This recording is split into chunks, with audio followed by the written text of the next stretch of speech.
Hi everyone. तो आज की क्लास में हम स्टार्ट करेंगे क्लास 10th का chapter 3 pair of linear equation in two variable का exercise 3.1।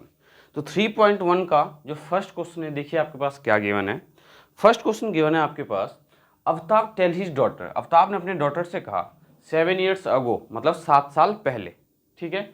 I was 7 times as old as you were, मैं आपके एज का 7 times था। अवताब ने अपनी डॉटर से क्या कहा कि आज से 7 साल पहले, 7 years अगो का मतलब 7 साल पहले मैं आपके एज का 7 times था। And also 3 years from now, और अब से 3 साल बाद जो है मैं आपके एज का I shall be 3 times as old you will be, मैं आपके एज का 3 times रहूँगा। मीन्स इसने पास्ट के एज को कंपेयर किया गया है और फ्यूचर के एज को कंपेयर किया गया है। लेकिन हम कभी भी एज रिलेटेड क्वेश्चन सॉल्व करते हैं तो उसमें हमें सबसे पहले प्रेजेंट एज पता होना चाहिए। तो हम यहाँ पे क्या करेंगे, दोनों का प्रेजेंट एज लेट करेंगे। तो सॉल्यूशन में देखो आपको क्या करना है, सबसे पहले let the present age of Aftab, let the present age of Aftab be x years। Aftab का जो प्रेजेंट एज है उसे हमने x ईयर कंसीडर कर लिया। Similarly and the present age of his daughter, present age of his daughter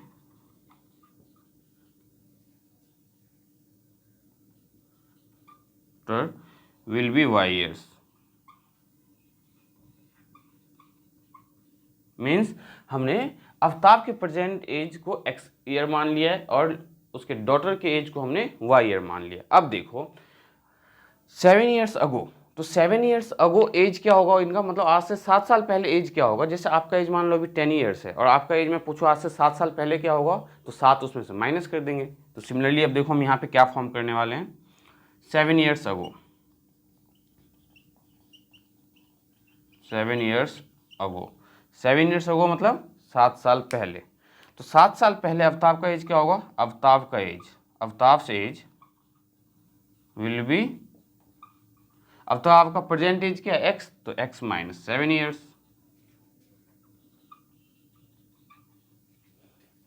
daughters का as क्या हो जाएगा, तो daughters as will B y minus 7 years।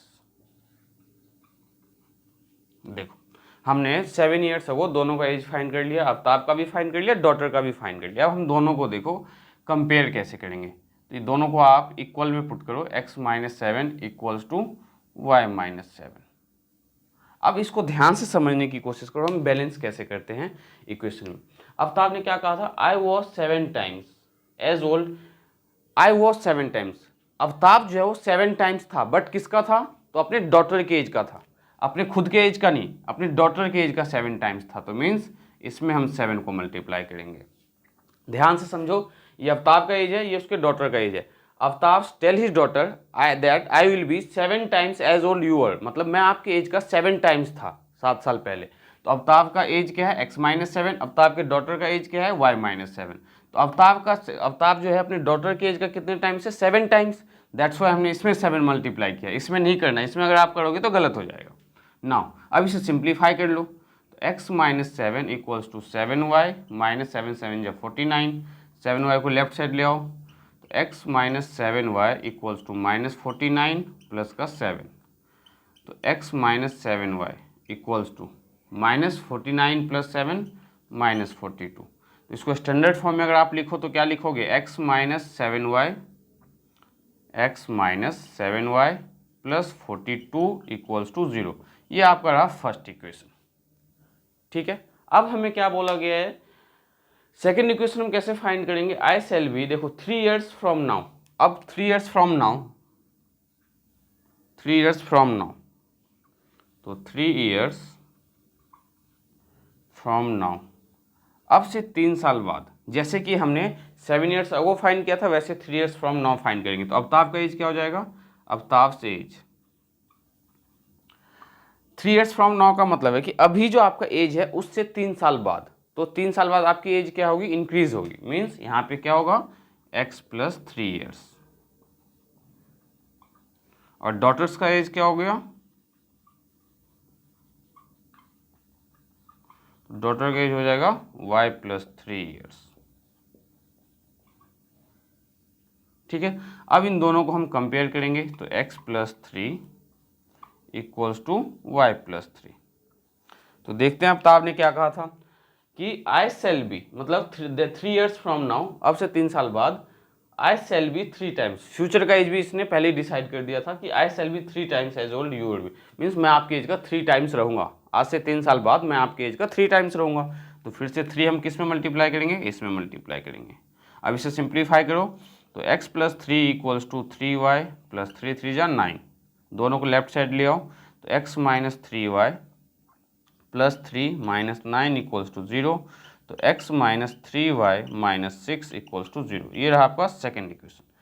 तो क्वेश्चन में बोला क्या गया था, रिप्रेजेंट दिस सिचुएशन अल्जेब्रिकली, तो ये हमने दो इक्वेशन अल्जेब्रिकली रिप्रेजेंट कर दिया है, एंड ग्राफिकली, ग्राफिकली मतलब आपको इसका बेसिकली ग्राफ ड्रॉ करना है। तो आज की क्लास में मैं आपको ग्राफ कैसे ड्रॉ करते हैं दो लीनियर इक्वेशन का ये समझाऊंगा। यहाँ तक आप नोट डाउन कर लेना जो भी मैंने आपको समझाया है। नेक्स्ट देखो हम इसका ग्राफ ड्रॉ करेंगे, तो ग्राफ ड्रॉ करने के लिए हमें बस इन दो इक्वेशंस की ज़रूरत है, बाकी हमें किसी की ज़रूरत नहीं है। तो इस पार्ट को हम रफ कर देते हैं।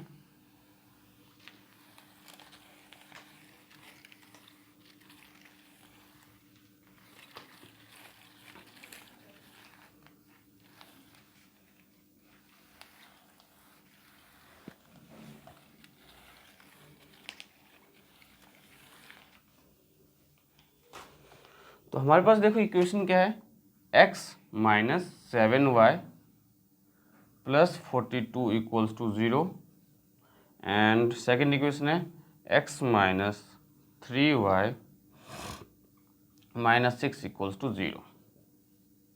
इन दोनों इक्वेशन में आपको क्या करना है, x के दो और y के दो वैल्यू फाइंड करके उसका ग्राफ ड्रॉ करना है। तो ग्राफ बेसिकली ड्रॉ कैसे करना है ये मैं आपको समझाता हूँ। आप ग्राफ पेपर पे जब ड्रॉ करोगे तो एग्जैक्ट ग्राफ ड्रॉ होगा आपका। देखो फ्रॉम फर्स्ट इक्वेशन लेते हैं, तो फर्स्ट इक्वेशन को क्या मैं ये लिख सकता हूँ, x minus 7y equals to minus 42। अब यहाँ पे हमें एक बॉक्स बनाना है, यहाँ x लिखना है, यहाँ आपको y लिखना है। अब ध्यान से देखो, अगर मैं x को 0 लूँ तो 7 6 जा 42, मीन्स x को अगर मैं 0 लेता हूँ तो यहाँ 0 पुट कर दो, तो 0 minus 7y equals to minus 42, तो minus 7y equals to minus 42, minus से माइनस कैंसिल, तो y क्या आ गया 42 डिवाइडेड बाई 7, तो y आ गया आपके पास 6। मीन्स जब आपने x को 0 लिया तो y क्या मिला आपको 6। सिमिलरली अब हम क्या करने वाले हैं, देखो ध्यान से, x को हम 7 के मल्टीपल्स ले लेते हैं, क्योंकि अगर 7 के मल्टीपल्स को आप इसमें से सब्ट्रैक्ट करोगे तो 7 से एग्जैक्ट डिवाइड हो जाएगा। लेकिन अगर इसके अलावा कोई नंबर लोगे तो फ्रैक्शन में आएगा। फ्रैक्शन में लेने पे गलत नहीं होगा, बट फ्रैक्शन में हमें ग्राफ ड्रॉ करने में प्रॉब्लम होती है, तो हम नंबर ऐसे लेते हैं जिससे हमें परफेक्ट नंबर मिले। अब यहाँ पे देखो x को मैंने क्या ले लिया, या तो 7 ले लो या 14 ले लो, तो लेट x इक्वल्स टू 7। तो 7 जब लिया तो यहाँ पे आपको लिखना है कि आपने x को 7 लिया है। Now 7 minus 7y equals to minus 42, तो minus 7y equals to minus 42 minus 7, क्योंकि प्लस का 7 राइट साइड में जाए तो माइनस का 7, then minus 7y equals to minus 49, minus से माइनस कैंसिल आउट करो, y equals to 49 divided by 7, तो y इक्वल्स टू 7 7 जा 49। जब आपने x को 7 लिया तो y भी आपको क्या मिला 7। तो ये जो हमने पॉइंट्स फाइंड किए, किसके फाइंड किए, फर्स्ट इक्वेशन के, ये है आपका फर्स्ट इक्वेशन का। सिमिलरली ऐसे ही सेम सेकंड इक्वेशन का फाइंड करो, तो फ्रॉम सेकंड, तो सेकंड आपके पास क्या है, x minus 3y equals to हम 6 लिख सकते हैं, हमें वैल्यू फाइंड करना है, दैट्स वाई हमने क्या किया, कॉन्स्टेंट टर्म को राइट साइड लेके गए। अब यहाँ पे देखो, ये फिर से यहाँ पे भी बॉक्स बनाओ आप एक, ये x ये y। अब ध्यान से देखो, अगर मैं इसमें x को 0 लेता हूँ, यहाँ पे आप x को 0 के अलावा कुछ और भी ले सकते थे। ये ज़रूरी नहीं कि जो नंबर हम इसमें फर्स्ट इक्वेशन में ले रहे हैं वही सेकंड में, आपका जो मन में आए वो नंबर लो, उसमें कोई प्रॉब्लम नहीं है। बस ध्यान में रखना है कि नंबर्स आपके फ्रैक्शन में नहीं आनी चाहिए। तो हमने यहाँ पे लेट से x को 3 ले लेते हैं, चलो लेट x इक्वल्स टू 3, तो 3 माइनस 3y इक्वल्स टू 6, तो माइनस 3y क्या आ गया आपके पास 6, 3 को राइट साइड ले जाओ तो minus 3, minus 3y equals to 3, now y equals to 3 divided by -3, तो y क्या आ जाएगा -1। मीन्स जब आपने x को 3 लिया तो y आपको क्या मिला -1। अब y को क्या करते हैं 0 ले लेते हैं, लेट, क्योंकि हमेशा जरूरी नहीं है x को लेट करना, आप y को भी लेट कर सकते हो, तो लेट y इक्वल्स टू हमने ले लिया 0। तो इसमें आप 0 पुट करोगे तो x क्या मिल जाएगा, x -3 इंटू में 0 इक्वल्स टू 6, तो x इक्वल्स टू आ गया 6। तो जब आपने y को 0 लिया तो x क्या मिला 6। अब हम इसका ग्राफ ड्रॉ करेंगे। तो बेसिकली हमें इन दोनों बॉक्स की ज़रूरत है, बाकी किसी भी इक्वेशन की ज़रूरत नहीं है। अब हमें ये आपका फर्स्ट वाले का है पॉइंट और सेकंड वाले का पॉइंट यहाँ पे मैं आपको नोट डाउन कर देता हूँ। ये x और y, x जब आपका 3 है तो y क्या है -1, और जब x आपका 6 है तो y क्या है 0। तो इसका ग्राफ बेसिकली ड्रॉ कैसे करते हैं ये ध्यान से समझना आप।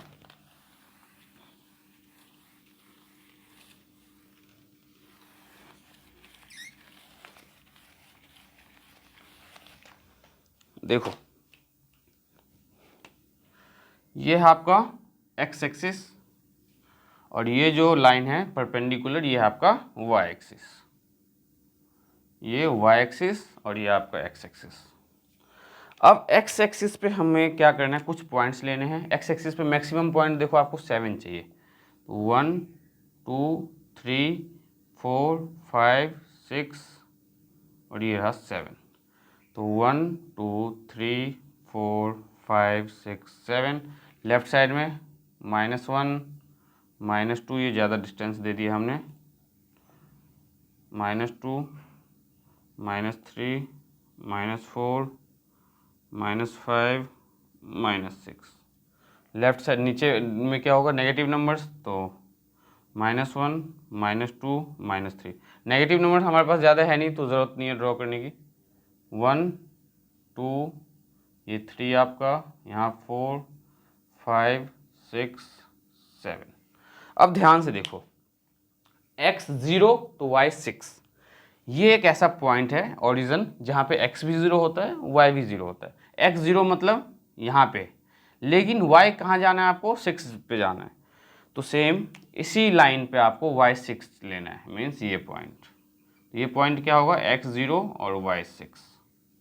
सिमिलरली सेकेंड पॉइंट क्या है x 7 तो y भी 7, तो x 7 कहाँ है इस एक्सिस पे यहाँ पे, और y 7, तो ये जो 7 है सेम इसी पॉइंट पे आपको यहाँ आना है 7 जो यहाँ पे होगा। ये जो पॉइंट आपका 7 है जस्ट इसके सामने, ये कौन सा पॉइंट होगा 7,7। ठीक है। अब आपको बेसिकली करना क्या है, तो इन लाइन को ड्रॉ कर दो, आप ज्वाइन कर दो। अब बोर्ड पे तो पॉइंट्स प्लॉट करना थोड़ा सा इम्पॉसिबल सा है, लेकिन आप इसे जब अपने ग्राफ पेपर पे ड्रॉ करोगे तो बिल्कुल एग्जैक्ट पॉइंट ड्रॉ होगा। ये था फर्स्ट इक्वेशन का, तो लिख देना ये फर्स्ट इक्वेशन यहाँ पे क्या है x - 7y + 42 equals to 0। Now अब सेकेंड इक्वेशन देखो x3 तो y -1, x3 तो x 1 2 3 y -1, तो जस्ट इसके नीचे यहाँ पे ये कौन सा पॉइंट है 3, -1। x 6 तो y 0, x 6 कहाँ पे होगा यहाँ पे, और y 0, तो x 6 y 0, इसको ज्वाइन कर दो आप।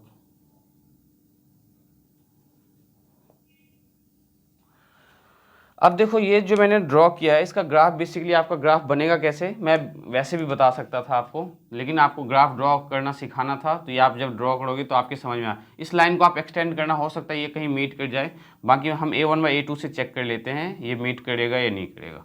a1/a2 क्या है 1/1, b1/b2 देखो क्या है -7/3 मीन्स 7/3, तो a1/a2 आपका नॉट इक्वल्स टू b1/b2 आया है।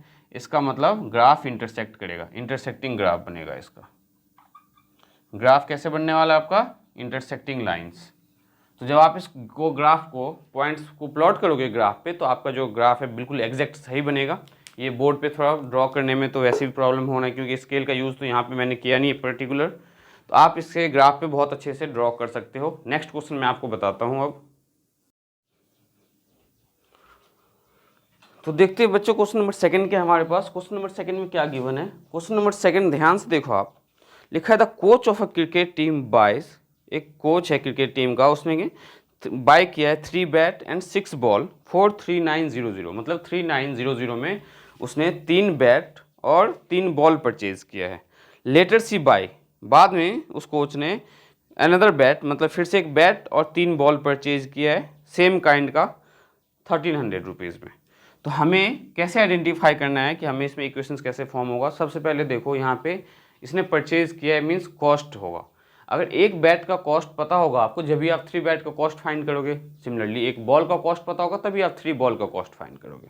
तो यहाँ पे हमें क्या करना है, क्वेश्चन नंबर 2 में लेट करना है, let the cost of 1 bat be x rupees. हमने कॉस्ट जो है एक बैट का x रुपीज़ कंसीडर कर लिया है। Similarly cost of 1 ball be y rupees, और हमने एक बॉल का कॉस्ट जो है y रुपीज़ कंसीडर कर लिया। अब जैसे कि आपको पता है कि एक बैट का कॉस्ट अगर x रुपीज़ है तो 3 बैट का कॉस्ट क्या होगा 3x, एक बॉल का कॉस्ट अगर y रुपीज़ है तो 3 बॉल का कॉस्ट क्या होगा y रुपीज़। कैसे, जैसे कि मान लो आपने मार्केट से कोई भी एक सामान परचेज किया है जिसका कॉस्ट 15 रुपीज़ है और आपको वो सामान 15 चाहिए, तो 15 को जब आप 15 से मल्टीप्लाई कर दो तो आपको टोटल कॉस्ट पता चल जाता है। मीन्स एक बिस्किट का कॉस्ट अगर 10 रुपीज़ है तो 10 बिस्किट अगर आप लेते हो तो 10 10 या 100, आपको पता है 100 रुपीज़ पे करना है। सिमिलरली अगर हमें cost of 1 bat x rupees है तो 3 बैट का कॉस्ट क्या हो जाएगा 3x प्लस 3 बॉल का कॉस्ट क्या हो जाएगा 3y। ये टोटल कॉस्ट किसके इक्वल आना चाहिए 3900 के इक्वल, ठीक है, क्योंकि हमें इन्होंने बोला है कि 3 बैट और 3 बॉल जो उसने परचेज किया वो 3900 में कोच ने परचेज किया। सेकंड कंडीशन क्या दिया उन्होंने, नेक्स्ट टाइम उन्होंने एक ही बैट खरीदा बट बॉल कितना परचेज किया उन्होंने, later she buy another bat, एक बैट एंड 3 मोर बॉल, मतलब 3 मोर बॉल का मतलब ये नहीं कि 3 + 3 6 बॉल, मतलब एक्स्ट्रा 3 बॉल और परचेज किया।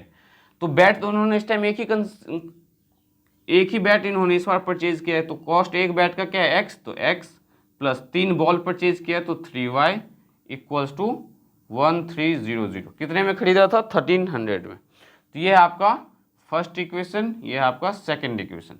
ये हमने ड्रॉ कर दी, इक्वेशन हमने रिप्रेजेंट कर दिया अल्जेब्रिकली।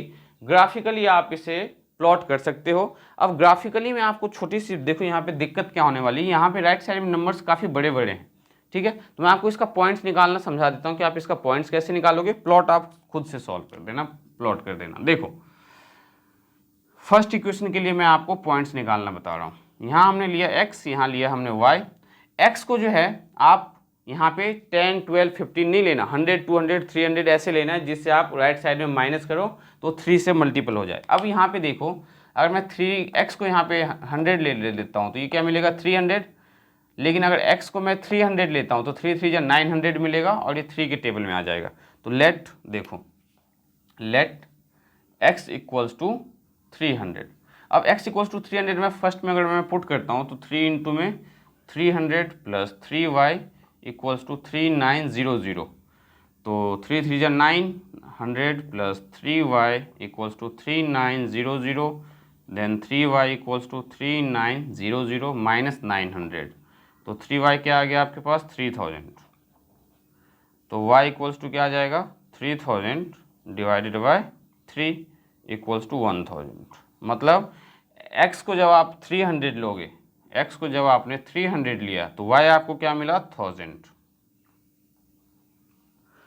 अब नेक्स्ट फिर से x को कुछ कंसीडर करना होगा, तो इस बार हम चलो y को कंसीडर कर लेते हैं। अगर y को हम 200 ले तो क्या आएगा 600, जो कि इससे नहीं जाएगा। तो यहाँ पे हम क्या करते हैं इस बार y को 300 ले लेते हैं। तो let y equals to 300। Numbers आपको बड़े बड़े नंबर्स लेने हैं, ठीक है। तो 3x प्लस 3 3 जा 9, तो 900 इक्वल्स टू 3900। तो 3x equals to 3900 minus 900 and 3x equals to आपका क्या आ जाएगा 3000। यहाँ पे x क्या आ गया आपका 1000।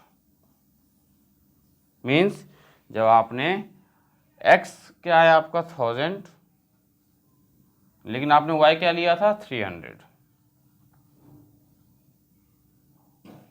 ये आपका y आ गया।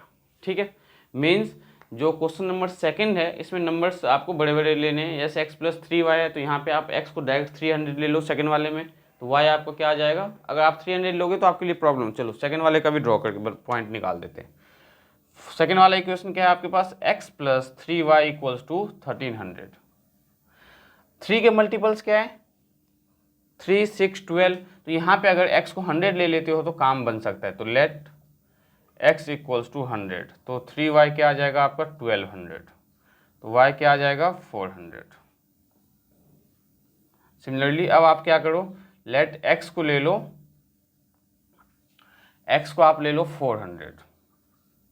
अगर x को आप 400 लोगे तो 3y क्या आ जाएगा 900, और y क्या आ गया 3 3 जा 9, 300। इन पॉइंट्स को आप ग्राफ पे जब प्लॉट करोगे तो ग्राफ पे ध्यान से समझो, ग्राफ पे जो एक्स एक्सिस पे 1 यूनिट लेते हैं इसको 1 2 नहीं लेना, 100 पे लेना है। 100, 200, 300, 400, ऐसे वाई एक्सिस पे 100, 200, 300 पॉइंट्स सेम लेना है। अगर एक्स पे जो ले रहे हो आप वही आपको वाई पे लेना है, और नीचे लोगे तो नेगेटिव, इस साइड लोगे तो नेगेटिव। तो ये था क्वेश्चन नंबर सेकंड। इसके पॉइंट्स और ग्राफ ड्रॉ करना। अगर ज़्यादा प्रॉब्लम हो तो आप कमेंट बॉक्स में कमेंट करना, मैं आपको इसका ग्राफ जो है नोटबुक पे ग्राफ ड्रॉ करके बताऊंगा अगर ज़्यादा प्रॉब्लम हो रही है। तो वैसे आप ग्राफ आप इजीली ड्रॉ कर सकते हो, क्योंकि 9th क्लास में भी आपने बेसिकली सेकंड या थर्ड चैप्टर में ग्राफ ड्रॉ किया था। तो आप देखो थर्ड इक्वेशन बहुत ही सिंपल है, जैसे हमने सेकंड किया वैसे थर्ड करना है। थर्ड में क्या गिवन है, the cost of 2 kg apple and 1 kg grapes on a day was found to be 160। 2 kg apple का और 1 kg ग्रेप्स का जो कॉस्ट है 160 रुपीज़ है। तो आपको क्या करना है थर्ड वाले में, let the cost of 1 kg apple, cost of 1 kg apple be x rupees, and cost of 1 kg grapes and the cost of 1 kg grapes be y rupees। 1 kg apple का cost अगर x rupees है तो कितना kg Apple purchase किया 2 kg, तो 2x, 1 kg grapes तो 1y equals to कितने में, तो 160 में। Second condition, the cost of 4 kg apple and 2 kg grapes, तो 4 kg apple means 4x plus 2 kg grapes means 2y equals to total cost कितना given है 1, इसमें टोटल कॉस्ट दिया हुआ है 300। ये फर्स्ट इक्वेशन, ये सेकेंड इक्वेशन। अल्जेब्रिकली मैंने आपको रिप्रेजेंट करवा दिया है कि दो इक्वेशंस कैसे रिप्रेजेंट करना है। ग्राफिकली आप इसे ड्रॉ कर सकते हो, ग्राफ ड्रॉ करने में कोई प्रॉब्लम नहीं होनी चाहिए। नेक्स्ट क्लास में आपको एक्सरसाइज करवाऊंगा 3.2, और 3.2 में मैं आपको ये भी बताऊंगा कि इक्वेशन जो है हम कैसे आइडेंटिफाई करेंगे कि कंसिस्टेंट है या इनकंसिस्टेंट है, या उसे डिफरेंट मेथड से यूनिक सॉल्यूशन कैसे पता करना है। ये तो ऐसे मैंने आपको फर्स्ट एक्सरसाइज करने से पहले ही इंट्रोडक्शन वीडियो में आपको समझाया हुआ था, लेकिन फिर भी जिस किसी बच्चों के समझ में नहीं आया तो मैं जब 3.2 एक्सरसाइज करवाऊंगा तब मैं आपको ये सब फिर से एक बार समझाऊंगा अच्छे से, और ये ग्राफ आप ड्रॉ कर लेना। मिलते हैं नेक्स्ट क्लास में एक्सरसाइज 3.2 के साथ।